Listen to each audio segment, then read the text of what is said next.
A specific skill that makes you incredibly wealthy in one environment might make you completely useless in another. If you are pouring your soul into your work and getting nothing in return, you probably don't lack skill or drive. You are likely just operating in the wrong context. Think about Leonardo da Vinci. A piece of canvas and some oil paints are worth a few dollars, but placed in the right hands and displayed in the right gallery, they become a priceless masterpiece. If you took that exact same physical object and locked it in a damp, dark warehouse where no one could see it, its functional value would vanish. The same rule applies to human capital.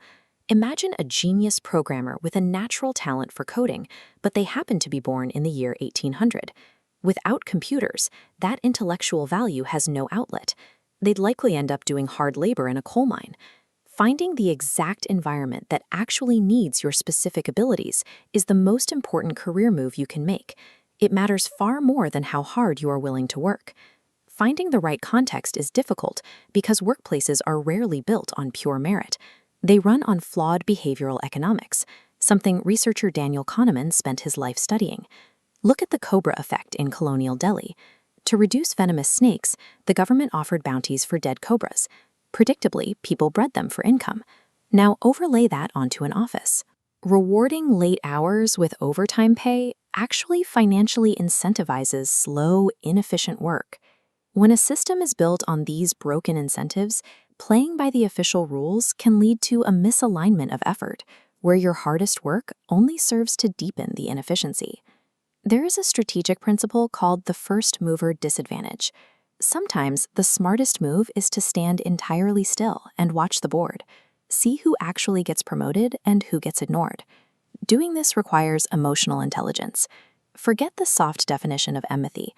Think of EQ as a tactical radar system used to map your office's unspoken rules. High EQ allows you to see the gap between a job description and reality. It tells you if your boss actually wants a highly focused specialist, or if they just want someone who will quietly fix the printer and take out the trash without complaining. The employee who stubbornly clings to their official job title usually stalls out in middle management. The adaptable worker reads the room and morphs to fit what the ecosystem is starving for. EQ is the primary survival mechanism that allows you to calibrate your specific skills to the actual needs of the environment. If you don't have money, you cannot afford to be an introvert. You need intelligence on how different departments operate, and the only way to get that is by talking to people. Using introversion as a shield prevents you from gathering the data you need to succeed. When you refuse to network, you are essentially choosing to navigate your career without a map. But even with a perfect map of your environment, you still need the internal engine to navigate it. This is where resilience, or grit, comes in. 80 years ago, extreme hardship forced resilience onto the public. People were buying groceries while their neighborhoods were actively being bombed. Endurance was a basic requirement for life. Today, our environment is flooded with comfort. We can have hot meals and entertainment delivered to our couches in minutes. Because of that optimization, the simple ability to endure a boring, difficult task without quitting has become incredibly rare today. We don't have a shortage of creative thinkers anymore. The people who will dominate the future economy are those with the highest tolerance for friction.